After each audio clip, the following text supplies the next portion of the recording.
Boba Fett storyline has never been a heavy hitter for me, and I've never fully understood why he was such a big deal because, again, I didn't read the Star Wars books.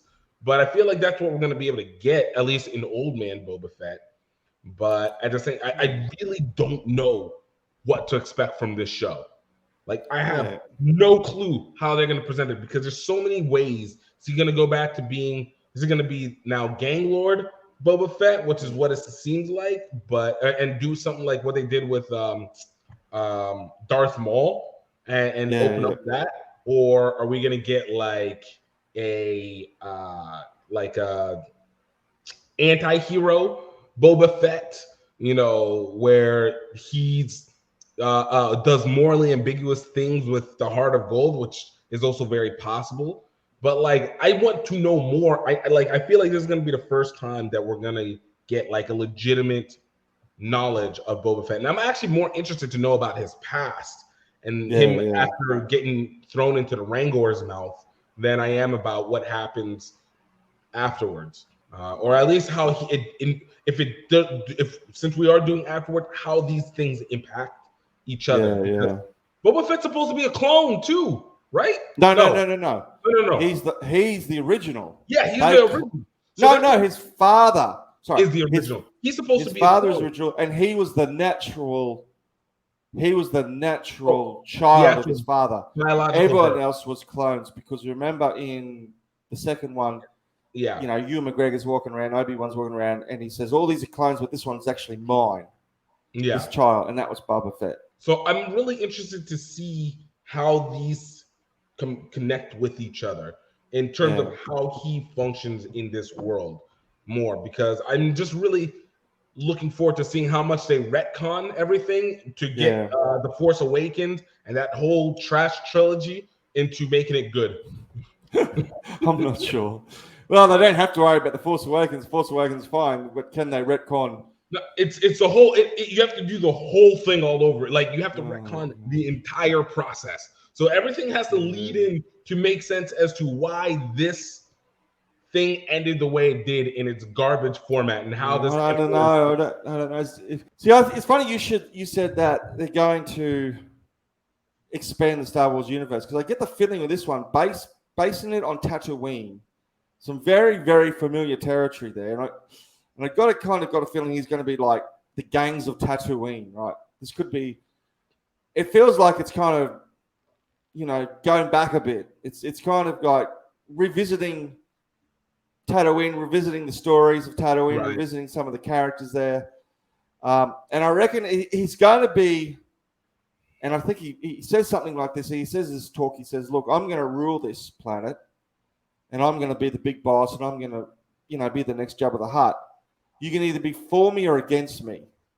And it kind of says, well, I am going to be the baddie, but I'm going to be the lesser of the baddies. Right. So people are going to cheer for me because you guys eventually are going to be a bunch of assholes, and I'm going to come out smelling like roses in comparison to you. So, the anti-hero, and I think he has to be an anti-hero. Like he has to be a little bit. You know, because he was a badass in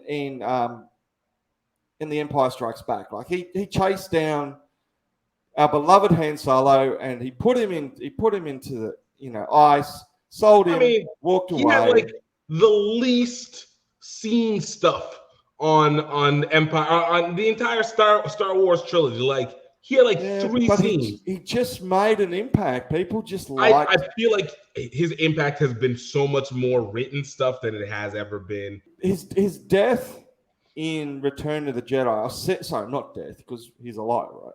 But him getting caught in that Rancor pit and seeming to have died really, really annoyed a lot of people because I think it wasn't what he was, but what people thought he was going to become. Like people really, he looks in that the way he caught Han Solo in that second one. He was really clever. He was really smart. He was really dangerous, and it felt like he kind of went toe to toe with Darth Vader. He didn't, but it felt like Darth Vader treated him almost like a peer and said, you know, good work, because up to that point, all Darth Vader's doing is. Right. You got in my way.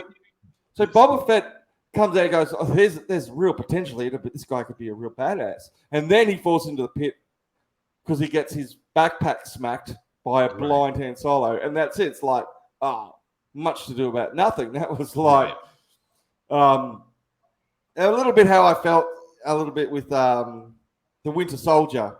Like he was a badass in the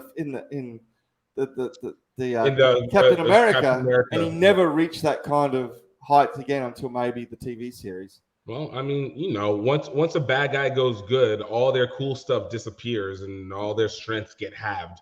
He's wearing Mandalorian armor, right? And in expanded universe, Mandalorians are actually like sort of a neutral party. Like they fight against the Empire. They also fight against the Jedis, right?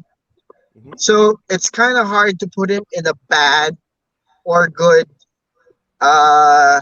category situation, because Mandalorians were fighting for their independence from the Empire and the Jedi. So that's true. That's true. If he plays that role, then that would be interesting for sure. Well, I mean, that's the one that makes the most sense. It's just like I said, I feel like we need to establish his past post the Rancor, and then be able to, so that we can see how it impacts his future.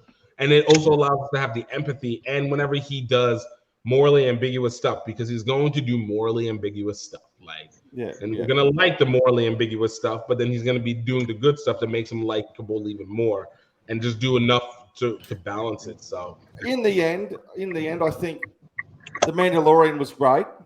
I think it was a great series. I don't think it was perfect, but I thought it was really, really good. I thought it was damn near perfect. I thought for a Star Wars property, it was the most Star Wars that we have ever gotten since. Yeah. When we saw the last couple of ones, we saw J.J. Abrams' number 9 one go to hell in a handbasket. Having the Mandalorian there on the back burner was like, okay, don't panic. There's more to Star Wars now than just these crappy movies. We've got the Mandalorian. It's keeping the dream alive. And it's more Star Wars than Star Wars. And that's the thing. That's why I said, I feel like we're doing these shows to be able to retcon the movies so that they're all worth it. Because think about it. Every time we've done it, look, they start, and really the initial setup was off of the 1 through 3, off of George Lucas's 1 through 3, the 99 through 2004, 2005 versions. Because Clone Wars made it so that everything that happened in the movies made sense, and Clone Wars was a significantly better product than the movies were. But the movies become bearable because of what we understand from that. So to see that they're doing the test on the animated, and now we have the Mandalorian, which legitimately retconned, like I said, the pre-Last Jedi stuff. Yeah. Because especially that last scene, whenever Luke comes in and saves everybody, that was amazing. Let's remind our friends to please click on the subscribe button and hit that notification bell so you know when we have new videos out. Subscribe! Die.